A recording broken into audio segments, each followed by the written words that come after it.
Hey guys, so today I'm going to be talking to you a little bit about drum patterns and how to construct them. I'm using the Reason software and I am using the ReDrum instrument, which is an analog of many old school drum machines, which a lot of producers are familiar with. That's why I'm using it. I'm going to be talking to you about this in terms of patterns and combinations. We're going to be focusing on three things. Number one, kick. Number two, snare or clap in our case. And number three, hi-hat. These are the three main ingredients of constructing drum patterns. So let's first start with the snare, which is the simplest. 99% of the tracks you will hear will have a snare on the second and on the fourth beat. This is pretty much a steadfast rule and sounds like this. Now that we've defined our snare, we can move on to our kick. For our kick, we're going to separate into three areas. The area before the first snare, the area in between the first and second snare, and the area after the second snare. By breaking it up, we simplify the problem. Let's start with the area before the first snare. Let's put a kick on the first beat, which is another rule. This sounds like... Now, we have three more places to put kicks. We can put one in this place. We can put one here, which sounds like that. Or we can put one more over, which sounds like that. Now we can add another kick in if we want, which sounds like that. We can move one over, or we can move the other two over, like that. So there are only a finite number of combinations for kicks before the first snare. It's up to you, whatever you choose.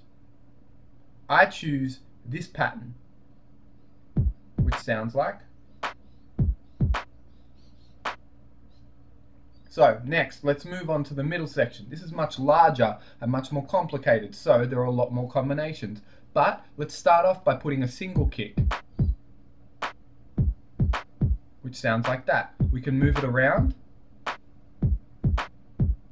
and all of them sound relatively okay. It just depends on your tastes.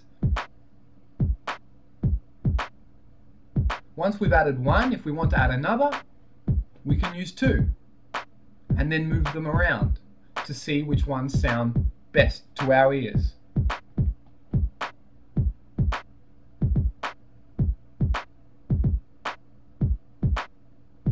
We can then add a third and move them around to see what sounds best.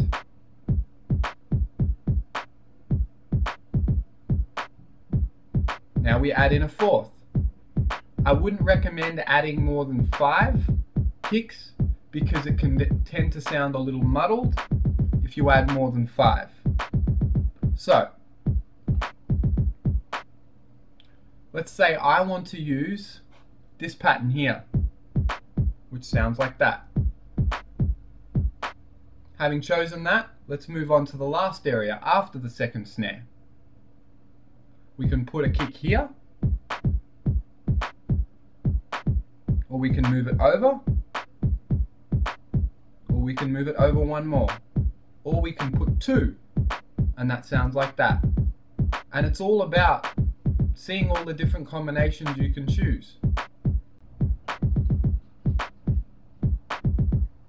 Now I choose to use this pattern for after the second snare. So you can see it's largely an interplay between the kick and snare, focusing on the three areas I've defined.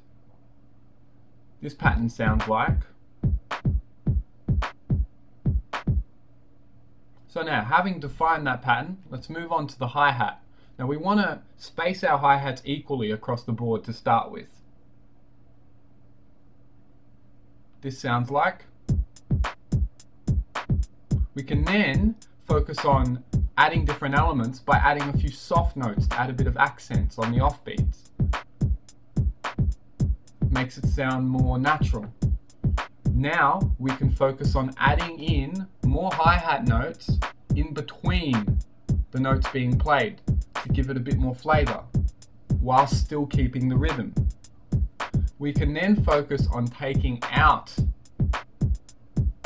hi-hats and placing them at different points at offbeat. So we start with an even hi-hat pattern, and then we move to a more layered, a more dynamic hi-hat pattern. And these are the kind of games you want to play. The next step is to give your drum pattern more layers by including different instruments. Now you want to use these a lot more sparsely, so not as much as your kick, snare and hi-hat. Only a few notes in every bar, but these will help in making your drum pattern sound unique and help to give it more flavor.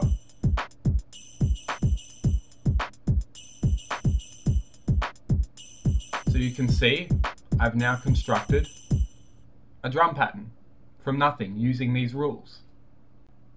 Thanks for listening.